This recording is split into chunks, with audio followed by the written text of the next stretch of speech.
You're listening to Don't IEP Alone with special education advocate Lisa Lightner. For more information about Lisa, the IEP Toolkit, and more ways we can help you in your process, go to adayinourshoes.com. Now back to the show with your host, Lisa.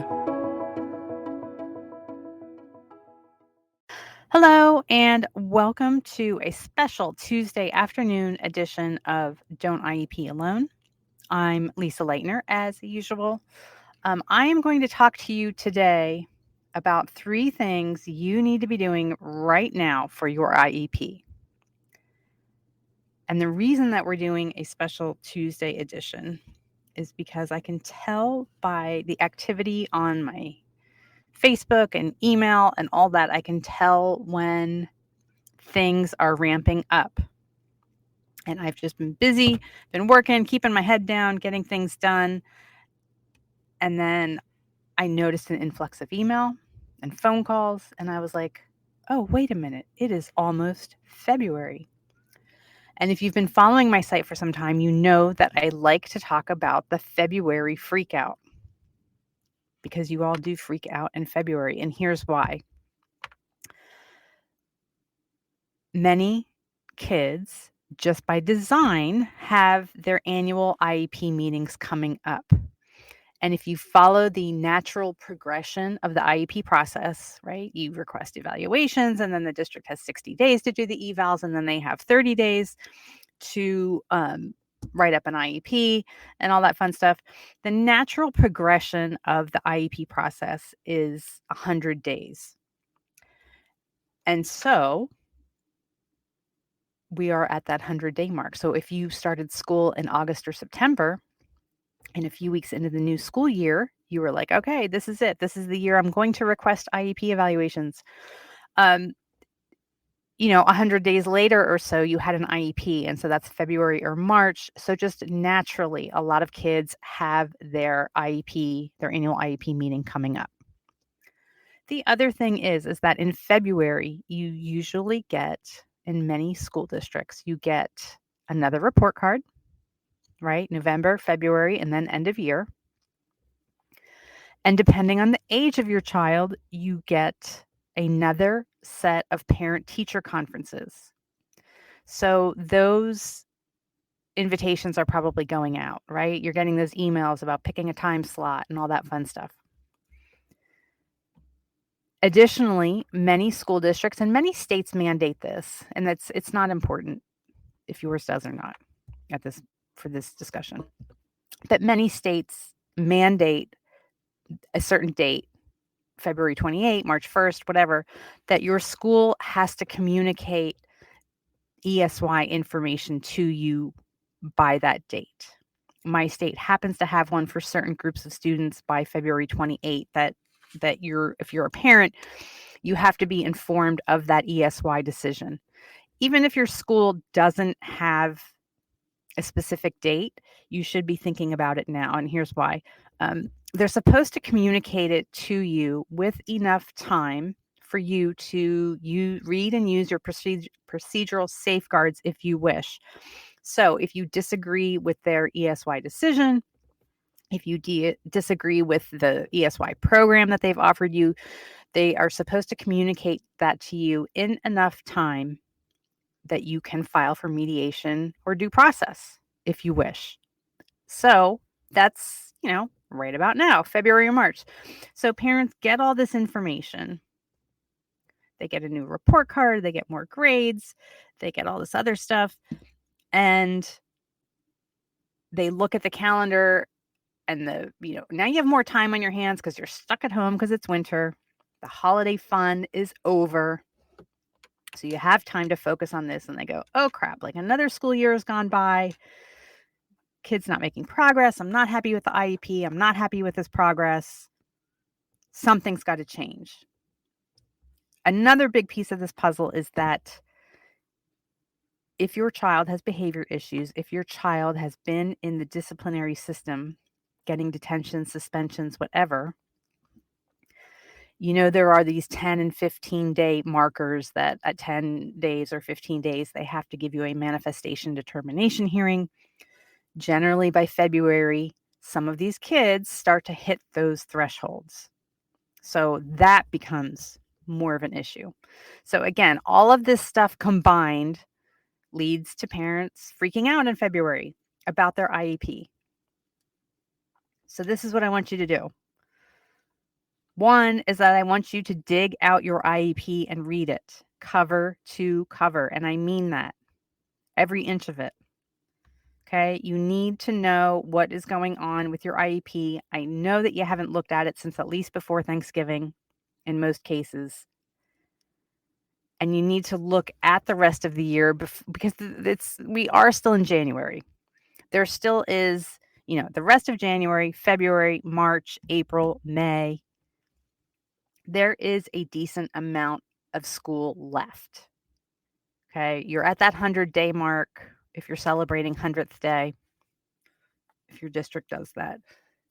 You might be at that 100-day mark, but at the same time, most states still have 80 or 90 days left. So it's not a total loss, but you want to make any or request any necessary changes now. If things aren't being implemented, if your IEP isn't being followed, and I have all that information on my site, you want to get on top of that today. The other thing is you need to start thinking about ESY today. Okay. I have a ton of information on my website about that. You want to, if your child didn't get ESY last year and you didn't feel like fighting the battle, if they got ESY, but you weren't happy with the programming, you didn't feel like it was appropriate, you need to get on that and start preparing your documentation as to what you're going to ask for and why, and have the data to support it. Okay. So those are two, right? You're going to get out your IEP and revisit it. You're going to look into ESY if it applies to you. And a lot of kids, there are a lot of IEP kids who don't go to ESY and they don't need ESY, and families are perfectly happy with that. That's fine. Not everybody, needs it, or some just prefer to do their own private camps and programs and things like that. That's fine. You don't have to go to ESY. Don't waste everybody's summer. Don't interrupt everybody's summer, yours included, driving. You may not drive, but you know what I mean, right? You don't want to just ruin everybody's summer if it's not meaningful. Don't waste everybody's time. And then the other thing is, and I can't even, this is going to seem like shameless self-promotion, and I can assure you that it's not. My business is a mission-driven organization, and that my mission has always been to inform more parents about the IEP process and the intricacies of it, and to create an army of advocates. Over the past 14 years, because I've been doing this since 2010, over the past 14 years, the situation out there has gotten worse. And I would say in the past 3 to 4 years, it has been incredibly exacerbated to the nth degree, largely triggered by the pandemic. The pandemic, bad economy, the what's the word I'm looking for? The open hostility that we have in government and politics today. And people go, oh, here she goes, she's getting political. Listen, your public school is a political organization. It is taxpayer funded. It is run by a school board. The politicians who, are on your local school board decide everything from curriculum to how much your tax increase is going to be. They approve teacher contracts, all of that. Your state decides state regulations, including special education, regulations. They decide on state funding. They decide on state graduation requirements. Okay. All of this stuff is decided by politicians. And then it goes up to the federal level. And of course, IDEA is a federal statute.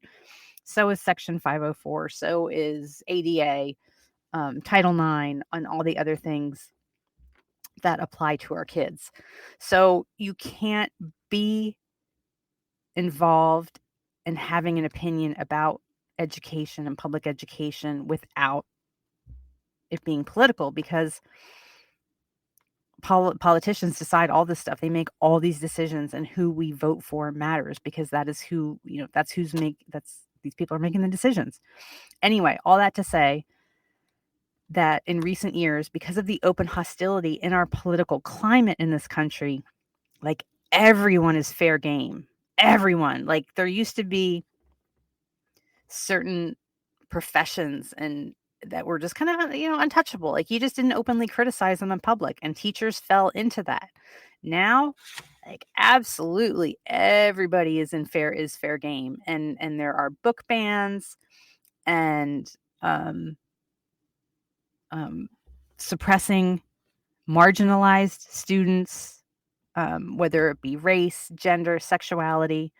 There was just an article today that I posted about the superintendent in Texas who keeps suspending the one kid who has dreadlocks. He's a black student and he wears dreadlocks, and he's been repeatedly suspended for that.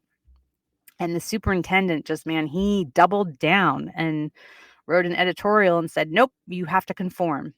You have to conform. And that conformity is the basis of Americana. So it's just dangerous times out there. Like, people are not afraid to voice their opinion, no matter how extreme. And when all of our kids are so different, if we have superintendents, and again, who hires a superintendent? Elected school board members, right? That's who hired him. Politicians hire a superintendent. But when we have superintendents demanding conformity and our kids don't conform to anything, most of the time, that's a dangerous, dangerous place to be in. Where was I going with this? I think that's why teaching has gotten so bad. Like, there's just people aren't even, there's so much open criticism, and not a lot of it is warranted. I think that most teachers are good people, and most teachers are doing the best that they can with what they have. Yes, there are always going to be bad apples in any profession. That's just how life is, right? There are bad doctors, there are bad policemen, there are bad everything. But most of these folks are good. And they've been openly criticized, and in a lot of places it doesn't pay a lot, and they're leaving in droves, and that's creating more stress for the people who are staying behind. But I understand that, for your own mental health and your own survival and your own family, I understand why you say, you know what, I'd love to stick around, but I just can't. I can't take it anymore. I get it. So all that to say, get involved. And you have to take ownership because of how difficult things are right now. You have to take ownership of your child's IEP, especially if it's a transition plan. If you do not take ownership of your child's IEP and do not take ownership of your child's transition plan, your child will be left behind. They will be offered the bare minimum. District personnel know who's going to push back, who's going to ask for more, who's going to complain, who's going to say something. And if you don't know your rights, and if you're complaining and you're, I have a lot of parents who say, well, I do speak up at meetings. I do. It's not about speaking up at meetings. That's hard to do. I get it. I'm an introvert, and I'm not always comfortable with confrontation. What matters is your data and documentation. They can say anything they want in an IEP meeting. What matters is what your data and documentation says, and what the written IEP says, and what the PWN says after the meeting. It doesn't matter what they say in the meeting. They can promise you the moon. If they don't put it in writing, you're out of luck. And if you don't know how to get it in writing, you're out of luck. Okay, you will be pushed around, not necessarily with any malice, but with just, it's human nature, right? If we know that we're going to have a certain kind of situation with one family and not another, that's who we pay attention to. That's where we make sure that we cross our T's and dot our I's, right? I know that with my clients. I know which clients and how to treat them and how to, not that I'm neglecting any of my clients, but I know who needs an answer right away or they're going to persist, even if it's to say, you know what, let me get back to you tomorrow or something like that. I know who needs answers right away, and I know who is fine if I wait 2 or 3 days, right? We all do this. We do this with our family. We do this with our jobs, and schools are no different. And if you are the shrinking violet who doesn't say anything, all you do is you speak up at meetings and you never follow up in writing, and you don't know how to exercise your rights, and it's evident to them that you haven't read your procedural safeguards.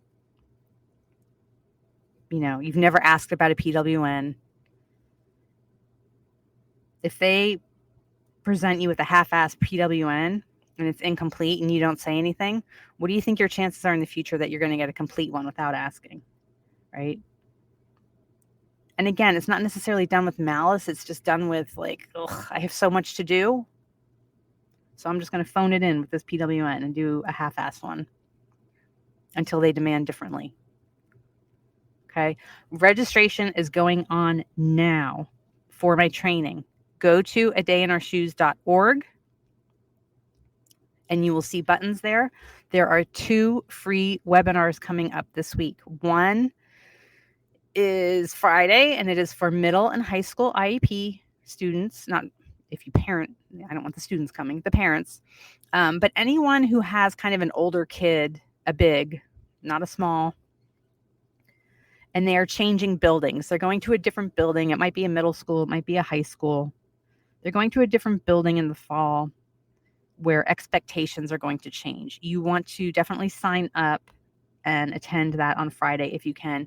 Yes, there will be a replay. You must be registered to get the replay. I don't send the replay out to everybody or put it on social media. I only send it out to those who attend. Then one Saturday morning is for preschool and kindergarten parents. So anyone who has like a preschooler up to maybe kindergarten or first grade, you want to attend that because the preschool to kindergarten transition is really important that you maximize your advocacy efforts during that.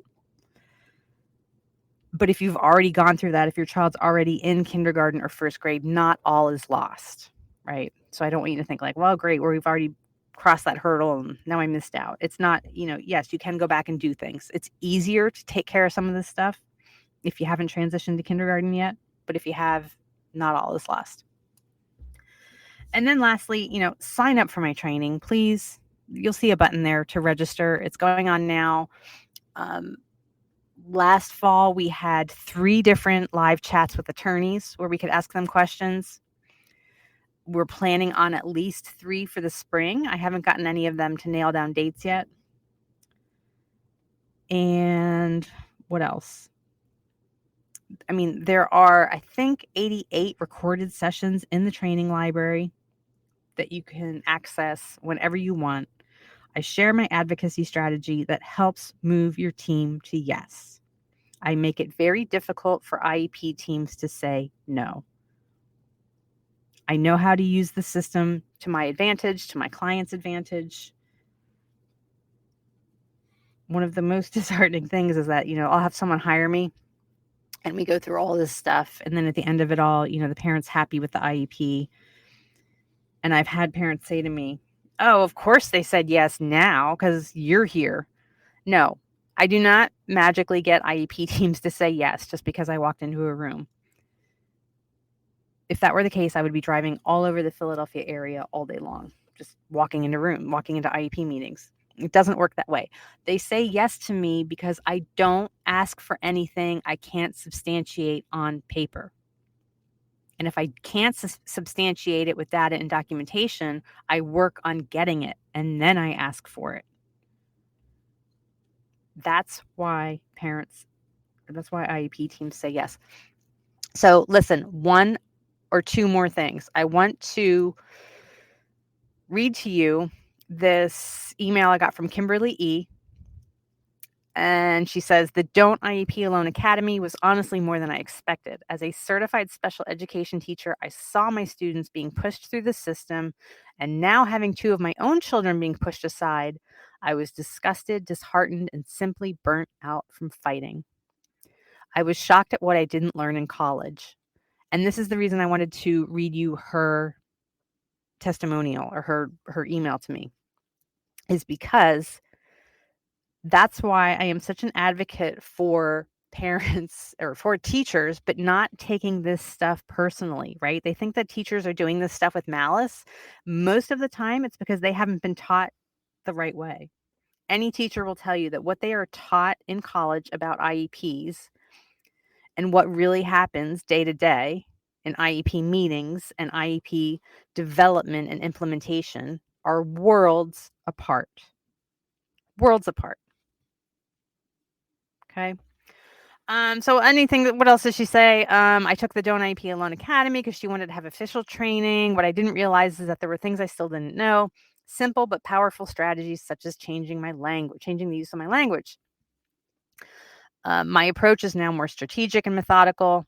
Lisa provides great resources such as templates, guides, and flowcharts. And I have always said you get what you pay for, but you will get more than what you pay for with the Don't IEP Alone Academy.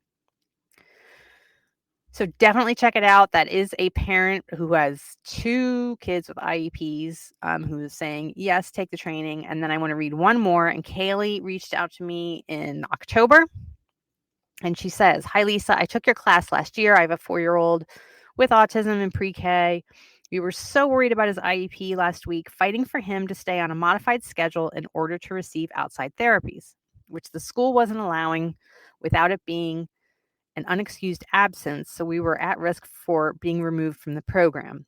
So again, remember, this is pre-K. So the school said they can't provide FAPE on the modified schedule, and they didn't accept the letter of medical necessity from the developmental pediatrician.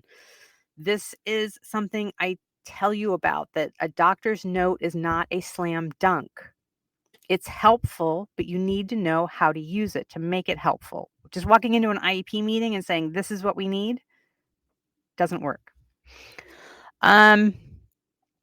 Let's see. So I rewatched so many of your lectures, and I had my little lighthouse in my mind. And lighthouse is something you just have to take the training to kind of understand that piece of it. But I had a little lighthouse in my mind and all my data, and I was just so prepared. We got everything we wanted, what my son was entitled to, and didn't ruffle any feathers of the IEP team while doing it. I have a whole life of advocating for my son ahead of me, and I know how important this is. Anyway, after we finally got our ask, the modified schedule, I wanted to email you. Thought it might be nice for you to know that your Don't IEP Alone program is exactly that. I felt like you were helping me the whole way, so I wasn't doing it alone. I also am a huge advocate for maintaining that relationship. As an advocate, I can go in and I can bulldoze people, right? I could just plow right in and demand what we need and have the data, but then I leave. You have to live in the district. The siblings have to live in the district. You have to live in the community. A lot of the parents listening right now are saying, yeah, and I work in the district. So you can't just go in and bulldoze people. Okay. Okay. So those are the 3 things. Read your IEP and make any noted changes while you still do have almost half of a school year left. Look at the whole ESY situation and make the needed changes. That, requesting that and all that is also part of the training. And then lastly, if you don't take my training, please take some training. You need formal training. It's an unfortunate truth about this. These are the cards that we were dealt. I don't have to go through special training to go through the schooling with my non-disabled child. But these are the cards I was dealt with this child, and I have to go through special training with him. I hope to see you there. Enjoy the rest of your day and avoid your February freakout.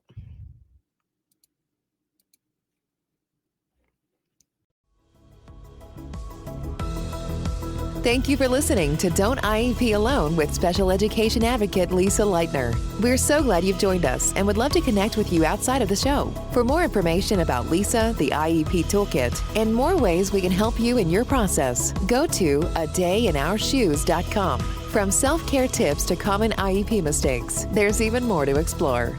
Don't forget to rate and review the podcast and subscribe to never miss an episode. Until next time, don't IEP alone, and you don't have to.